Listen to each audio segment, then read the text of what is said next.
Acompanhante especializado, profissional de apoio, AT, apoio à inclusão, quanto nome, o que é isso, afinal de contas, e quem tem direito? Nesse vídeo eu vou estar te falando sobre isso. Eu sou Angela Aline, doutoranda em educação, especialista em educação inclusiva, e aqui nesse canal eu trato sobre diferentes temas relacionados a esse assunto. Se tu te interessa sobre isso, já te inscreve aqui, curte esse vídeo para que mais pessoas possam estar recebendo, esse material que pode estar contribuindo e tirando dúvidas. E vamos lá! Tem muita confusão nesses nomes, Acompanhante especializado, profissional de apoio, apoio à inclusão e, recentemente, as acompanhantes terapêuticas, também conhecidos mais popularmente como AT. Esses profissionais são profissionais que atuam nas escolas com o público-alvo da educação especial, na perspectiva inclusiva, ou seja, crianças com deficiência, crianças autistas, com transtornos globais do desenvolvimento e também, em alguns casos, com criança com superdotação, altas habilidades. Eles não são necessariamente, obrigatoriamente, a presença deles vinculada a um aluno com essas questões. Eu posso ser uma aluna autista, por exemplo, e não ter necessidade de ter um apoio. Mas desde desse surgimento da educação inclusiva, principalmente do crescimento das matrículas dos alunos autistas na rede comum de ensino, vem surgindo muitas dúvidas com essas nomenclaturas. Lá no início, a Política Nacional de Educação na Perspectiva Inclusiva, que foi feita em 2008, ela vai estar trazendo a importância de ter um acompanhante, para estar apoiando esse aluno de acordo com as demandas, as necessidades dele, e de ter o professor de atendimento educacional especializado.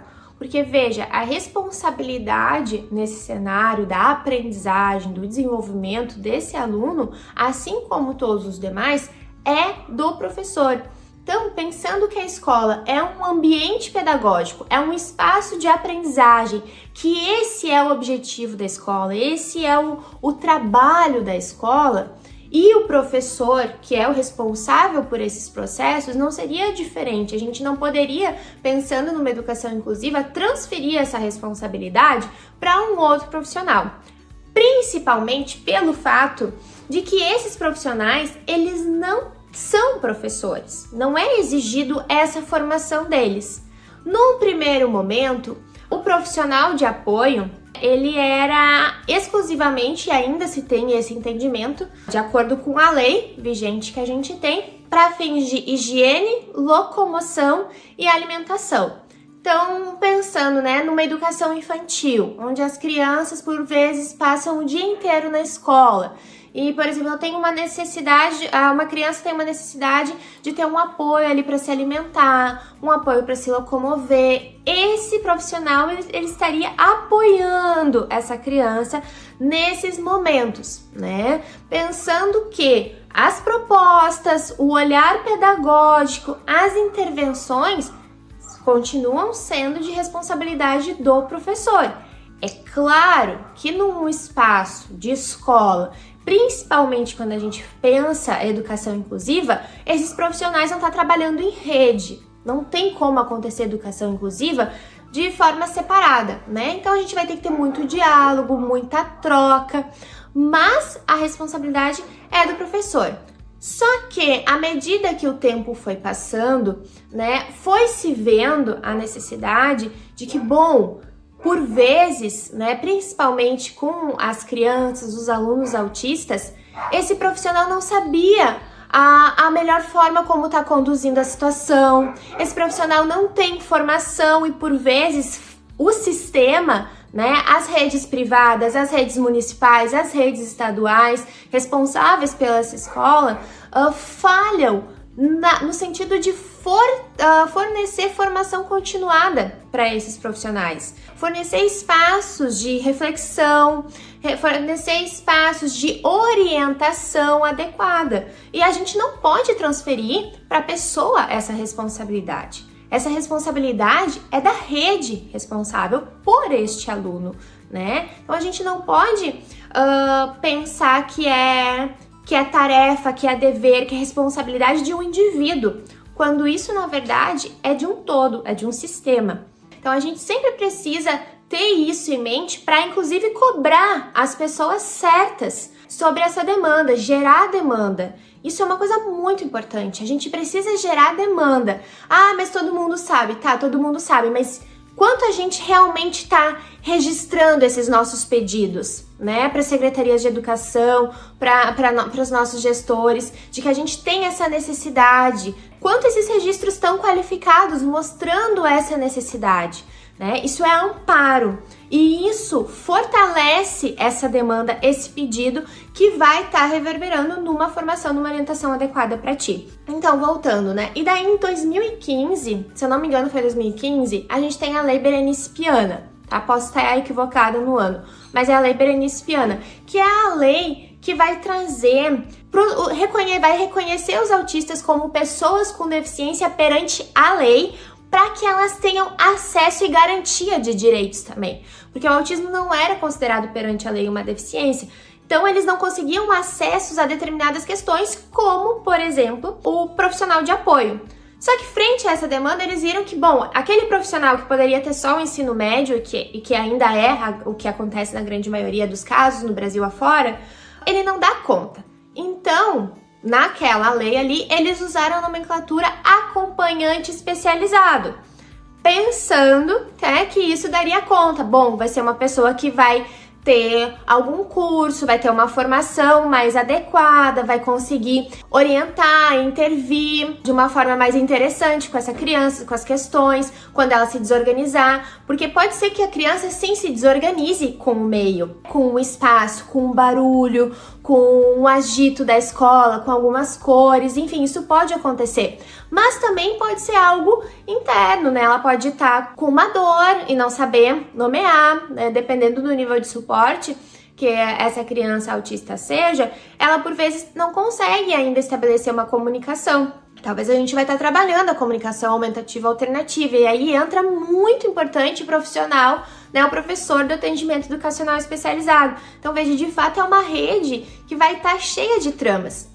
Só que, embora a lei, né, a Berenice Piana fale, então, e daí surgiu o nome acompanhante especializado, continuou se entendendo pela lei maior, né, que é um profissional de apoio. Então a gente tem misturas de nomes, o nosso país é muito extenso, né? É muito grande, a gente vai ter nomes diferentes para PEI, PDI, que são documentos, né, da sala do atendimento educacional especializado, que acontece na grande maioria das vezes na sala de recurso. Então tem nomes diferentes Brasil afora, e isso acaba que reflete também nos entendimentos, e daí, né, aqui vem uma crítica muito séria, a isenção de responsabilidade por vezes do Estado, né? Não adianta o Estado, e daí quando eu digo o Estado maior, né, a nossa lei federal vir com a proposta, né, da educação inclusiva e não dar condições para que ela aconteça.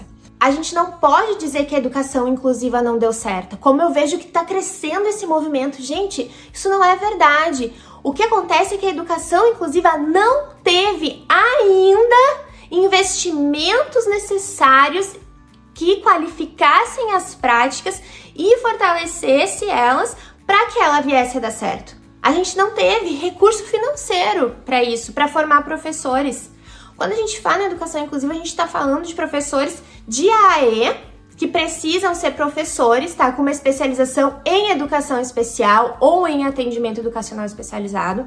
Então, esses profissionais, eles vão estar presentes nas escolas, orientando os demais professores da sala comum, que daí sim pode não ter uma formação específica, uma pós-graduação, mestrado, doutorado na área da educação inclusiva, mas vai ter esse professor ali acompanhando, orientando, né, que vai conhecer esse aluno, que vai conhecer e reconhecer os processos de aprendizagem dele. Então, a gente precisa, esse profissional é fundamental na inclusão, assim como é fundamental ter sim um profissional de apoio. Só que veja, tanto esse profissional de apoio que não tem a formação adequada, porque o acompanhante especializado está aqui junto, continuam contratando acompanhante especializado como se fossem profissionais de apoio. E o professor da sala comum, se eles não tiverem uma formação continuada que dê conta das suas inquietações, que dê conta de orientações básicas, gente, tem muita intervenção equivocada e não é, por vezes, por maldade da pessoa, do professor, né? É por falta de conhecimento, é por falta de informação. E isso não pode recair exclusivamente, e daí eu não vou entrar em casos absurdos, esdrúxulos de notícias, de mau caratismo mesmo, que a gente vê que acontece em algumas escolas, Brasil afora, como foi o caso há pouco tempo de um menino de 4 anos amarrado, né, na mesma escola uma menina autista também amarrada, né, isso a gente tá falando de um crime. Eu não tô entrando nessa seara. Eu tô falando de professores que pensam que professores que são a grande maioria, que desejam incluir, que desejam fazer o melhor pro seu aluno e não tem ferramenta suficiente para isso. Não adianta eu querer pregar um prego na parede com um alicate. Eu preciso ter o prego e ter o martelo. E que alguém me explique, se eu nunca vi isso na vida, como que eu bato? Como que eu faço? Né? Porque não vai ser na primeira batida que vai dar certo. Eu vou precisar, mas eu preciso desse apoio, eu preciso da informação, eu preciso do acompanhamento. E daí, nesse cenário de deficiência de investimento mesmo, do nosso estado, dos municípios, a gente vê uma entrada, ou uma tentativa de entrada de ATs. As ATs são as acompanhantes terapêuticas. E veja, a escola é um espaço pedagógico. Mesmo o AE, que é o atendimento educacional especializado, a gente não fala em momento algum sobre terapias, porque a escola é um espaço de aprendizagem. Então a gente precisa ter isso muito claro, muito fortalecido. Qual é o entendimento de escola que a gente tem? Qual é o entendimento de criança que a gente tem? Qual é o entendimento de aprendizagem que a gente tem? Porque isso vai influenciar nessas escolhas que a gente faz. E em algumas redes, se teve o contentamento, digamos de certa forma, de receber essas acompanhantes terapêuticas.